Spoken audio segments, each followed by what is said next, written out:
नमस्कार, स्वागत है आप सबका टीवी भारत 24 के अंदर। मैं हूं मनोज सिंह राजपूत। आप देखना शुरू कर चुके हैं टीवी भारत 24 का डेली शो द खास खबर।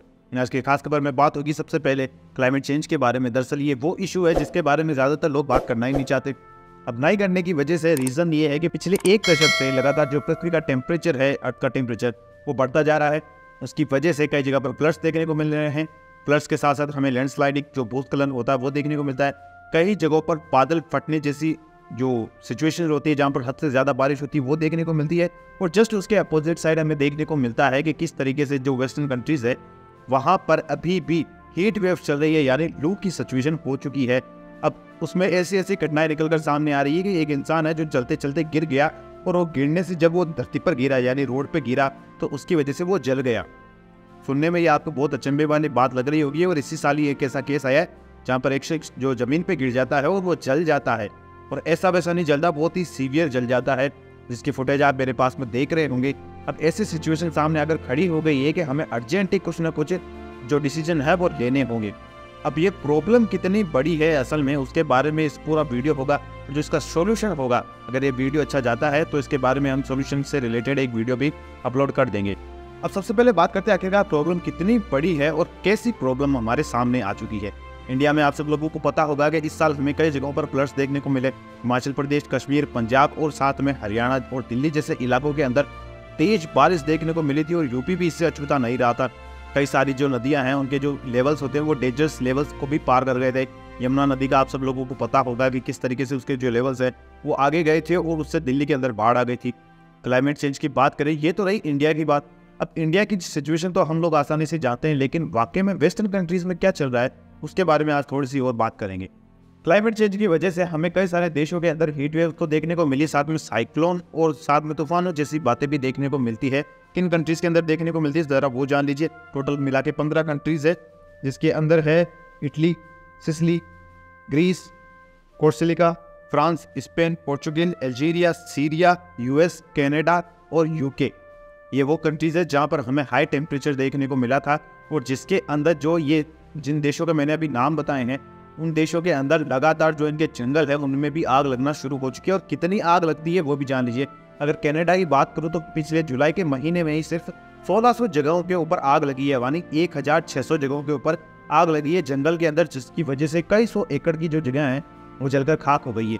ये कई सारे देशों की कंडीशन है। ग्रीस के अंदर, स्पेन के अंदर ये लगातार आग लगने की खबरें निकलकर सामने आ रही है। अमेज़न के जंगल है वो तो वैसे ही लगातार जलते जा रहे हैं, जिसकी वजह से इस दुनिया के अंदर जो ऑक्सीजन लेवल है वो लगातार धीरे धीरे के नीचे गिरता जा रहा है, और जो कार्बन डाइऑक्साइड और कार्बन मोनोऑक्साइड है उनकी संख्या लगातार बढ़ती जा रही है, जो सीधा सीधा इफेक्ट करती है ग्रीन हाउस गैसेस को। ग्रीन हाउस गैस आप लोगों को नहीं पता होगा तो बता देते हैं। इसके अंदर होता है कार्बन डाइऑक्साइड, मीथेन और नाइट्रोजन।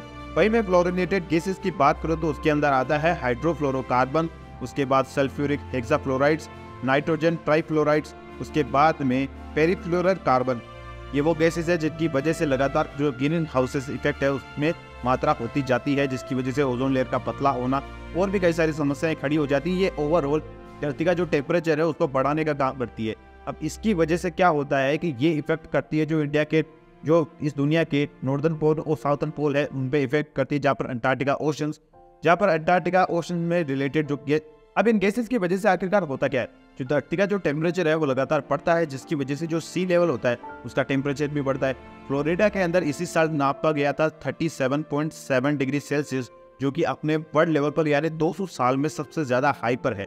समुद्र का जब बढ़ता है इस तरीके से लेवल, टेम्परेचर हाई होता है, तो उसकी वजह से जो बारिश के बादल है वो हद से ज़्यादा बनते हैं, और वो बादल अमेरिका में बरसते नहीं हैं, वो इफेक्ट करते हैं एशियन कंट्रीज़ को। क्योंकि आपको पता होगा कि जो सीरिया, अफगानिस्तान वाले जो इलाके हैं उनसे आगे का जो समुद्र है, यानी जिसकी मैं बात करूँ पैसिफिक ओशन, और साथ में बात करूँ जो अरेबियन सी है, वहाँ से जो उठने वाली हवाएं हैं वो एशियन कंट्रीज़ के पास में आती हैं, जिसकी वजह से इस बार इंडिया, चाइना, साउथ एशिया और साथ में ईस्टर्न एशिया के अंदर जितने भी इलाके हैं वहाँ पर बाढ़ आई है। चाइना की बात करूँ तो वहाँ पर भी बाढ़ आई है, और जापान और साथ में साउथ कोरिया है उसके अंदर भी हमें इस बार बाढ़ देखने को मिली है। ये सारी कंडीशन और भी ज़्यादा क्रूवल होती जाएगी अगर जल्दी से जल्दी हमने इसका कोई सोल्यूशन नहीं निकाला। उसके बाद में आगे बात करें तो अब ये इफेक्ट किस तरीके से करती है जो हमारे इस पृथ्वी के जो नॉर्दर्न पोल यानी जो नीदरलैंड या फिर आइसलैंड, अब ये जो गर्मी बढ़ती है लगातार पूरी दुनिया के अंदर, ये इफेक्ट करती है सबसे ज़्यादा अंटार्कटिका और ग्रीनलैंड को। आपको पता होगा नॉर्थ जो नॉर्दर्न साइड है हमारी और जो ईस्टर्न साइड है, मतलब जो उत्तरी ध्रुव और दक्षिणी ध्रुव। अब ये ग्रीन हाउसेस इस पूरी धरती को इफेक्ट करती कैसे, जरा वो समझ लिए। दरअसल जो हमारा ग्रीनलैंड है और साथ में बात करते हैं यहाँ पर अंटार्कटिका ओशन की या फिर अंटार्कटिका महाद्वीप की, तो ये सबसे ज़्यादा इन्हीं को इफेक्ट करती है। इफेक्ट करने से क्या होता है कि यहाँ के जो ग्लेशियर्स है वो लगातार पिघलते जाते हैं। लेकिन इस बार स्पेशल ये हुआ है कि हर बार क्या होता है कि जब ग्लेशियर्स पिघलते हैं, पिघलने के साथ में वापस जब सर्दी आती है तो उस टाइम पे वापस वो रिकन्स्ट्रक्ट हो जाते हैं। लेकिन इस बार ऐसा नहीं हुआ। अगर साइंटिस्ट की रिपोर्ट के हिसाब से माना जाए तो तकरीबन 1.6 मिलियन स्क्वायर किलोमीटर का जो एरिया है इस बार अंटार्कटिका ओशन का या फिर उसके आसपास की जो बर्फ का, वो वापस रिकन्स्ट्रक्ट नहीं हुआ है। इसका मतलब ग्लेशियर्स लगातार पिघलते जा रहे हैं। जब ग्लेशियर्स पिघलते हैं तो वो क्या करते हैं, वो समुद्र का जो खारा पानी होता है उसके अंदर मिक्स हो जाते हैं। जब समुद्र का खारा पानी हल्के हल्के तरीके से मीठा होना शुरू होता है तो उसकी वजह से जो समुद्र के अंदर की जो एनिमल लाइफ डाइवर्सिटीज होती है या फिर जो समुद्र के अंदर रहने वाले जीव पेड़ पौधे होते हैं उनको सबसे ज़्यादा इफेक्ट करता है, जिसकी वजह से बेरियर लीफ और जो कोरल लीफ होती है उनका जो समुद्र के आसपास जो बेरियर लीफ होती है उसको पूरी तरीके से नुकसान करता है और उनको वाइप आउट कर देता है, मतलब उनको पूरी तरीके से हटा देता है। जो कि जो हमारे आसपास की जो महाद्वीप होते हैं या फिर जो समुद्र से लगी हुई जो रेखा होती है वहाँ की जो सी लेवल्स है वो लगातार बढ़ते जाते हैं। अगर इसी तरीके से ग्लेशियर पिघलते गए तो 2050 तक ऐसा एस्टिमेटेड है कि एक चंक ऑफ जो हमारा ग्लेशियर्स होता है, जो बहुत बड़ा ग्लेशियर्स का हिस्सा होता है, वो पिघल जाएगा और वो वापस कभी रिकन्स्ट्रक्ट नहीं होगा। और जिसकी वजह से क्या होगा, काफ़ी ज़्यादा बाढ़ आएगी, फ्लड्स आएगी, समुद्र का जो लेवल है वो बढ़ जाएगा, जिसकी वजह से धरती डूबने तक के चांसेस होंगे। अब इनकी वजह से अगर पानी का स्तर सबसे ज़्यादा बढ़ा तो उसकी वजह से कई जगहों के ऊपर बाढ़ तो बहुत दूर की बात है, बड़ी बड़ी लहरों की वजह से सुनामी आने के बहुत ज़्यादा खतरे बढ़ जाते हैं। अब इसके साथ में आपको एक चीज़ और समझने की ज़रूरत है। अगर इसी तरीके से ग्लेशियर पिघलते हैं तो उनके बनते हैं, आपको पता होगा कि जो बारिश वाले बादल होते हैं जिनसे बारिश होती है वो सीधे आते हैं कई सारी कंट्रीज़ के अंदर। जब बरसात होती है तो बादल फटने जैसी सिचुएशन होती है जहाँ पर हद से ज़्यादा एक जगह पर बारिश होती है, जिसकी वजह से वहाँ की आसपास की जो फसलें हैं वो पूरी तरीके से ख़त्म हो जाती है। अगर फसलें ख़त्म हो जाएगी तो इंसानों के रहने और खाने पीने की व्यवस्था पूरी तरीके से बिगड़ जाएगी। अब हमें क्लाइमेट चेंज के ऊपर तुरंत एक्शन लेने की ज़रूरत है। आप में से कई लोग सोच रहे होंगे कि अगर हम पेड़ पौधे लगा दें तो उसकी वजह से हो सकता है कि जो बारिश है उसको कंट्रोल किया जाए, लेकिन ऐसा नहीं है। उसके लिए और भी कई सारे हमें स्टेप उठाने पड़ेंगे। उन स्टेप्स की बात हम और किसी वीडियो में बात करेंगे। इस वीडियो में बात करेंगे सिर्फ प्रॉब्लम्स के बारे में। आप में से कई लोगों को पता होगा कि अगर आप टीवी भारत 24 डेली देखते हैं तो आपको ये पता ज़रूर होगा कि इस बार जो इंडियन गवर्नमेंट है उसने राइस के ऊपर बैन लगा दिया था। बैन लगाने के पीछे के कारण है केरला के अंदर आने वाली बाढ़, पंजाब में जो बाढ़ आती है, जो हिमाचल प्रदेश में जो बाढ़ आई थी, उसकी वजह से हमारे खुद की जो चावल की फसलें थी और सब्जियों की जो फसलें थी वो पूरी तरीके से बर्बाद हो गई। टमाटर की फसल भी इस बार इसी वजह से खराब हुई थी, लेकिन कई सारे लोग हैं जो गवर्नमेंट को ताना देने में लगे हुए हैं, जबकि रीज़न वो नहीं था। जो हमारी टमाटर की फसलें थी वो पूरी तरीके से खराब हो गई, जिसकी वजह से मार्केट के अंदर उनकी जो सप्लाई है वो कम हो गई और डिमांड अप हो गई। जब आपको पता है ऐसी सिचुएशन होती है तो रेट हमेशा हाई हो जाती है। अब उसी रीजंस को साथ में देखते हुए गवर्नमेंट तो कुछ एक डिसीजन लेगी, लेकिन जो पूरी दुनिया है उसको अब साथ में डिसीजन लेने की ज़रूरत है। अगर इसी तरीके से फ्लड्स लगातार आते रहे, बरसात आती रही, क्लाइमेट चेंज होते रहे तो आने वाले टाइम के अंदर ऐसा पॉसिबल है कि जो दुनिया है वो एक टाइप की फूड रिसेशन के अंदर चली जाए, यानी खाने की पूरी तरीके से कमी हो जाएगी, जिसकी वजह से अर्थव्यवस्था बिगड़ने का पूरा खतरा है।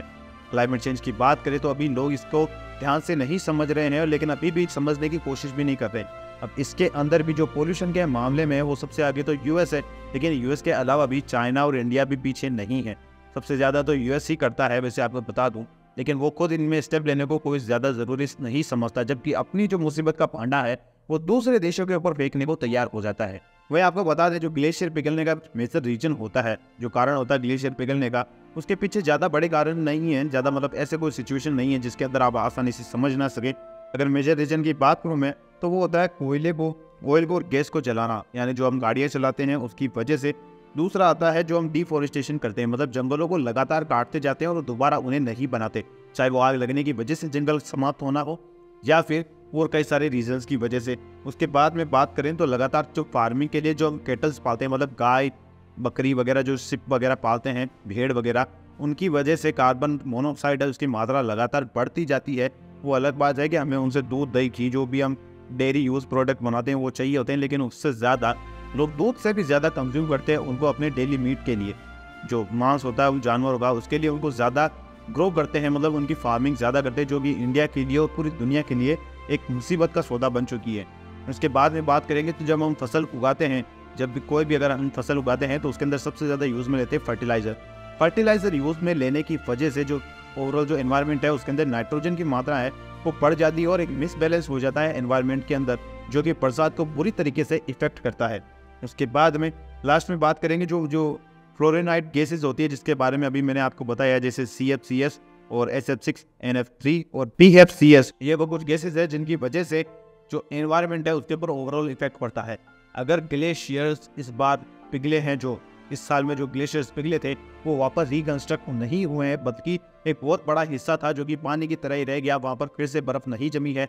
अंटार्कटिक ओशन अगर ऐसे ही लगातार होता रहा, मतलब फैलता रहा, तो बहुत हाई चांसेस है कि 2050 तक जो आधा अंटार्कटिक ओशन है और जो आधा ग्रीनलैंड है, मतलब 70% के आसपास तकरीबन जो ग्रीनलैंड है वो पिघल कर ख़त्म हो जाएगा और उसकी वजह से मानव त्रासदी होने के बहुत हाई चांसेस हैं। अगर आपको ये वीडियो पसंद आता है तो इस चैनल को लाइक सब्सक्राइब ज़रूर करें और साथ में कमेंट सेक्शन में ये ज़रूर बताएं कि आपको ये वीडियो पसंद आता है तो इसका पार्ट 2 यानी सॉल्यूशन के बारे में हम ज़रूर बात करेंगे। आज के शो में बस इतना ही। मैं हूं मनोज सिंह राजपुरोहित, मिलता हूँ आपसे एक और वीडियो के साथ में, तब तक जय हिंद जय भारत।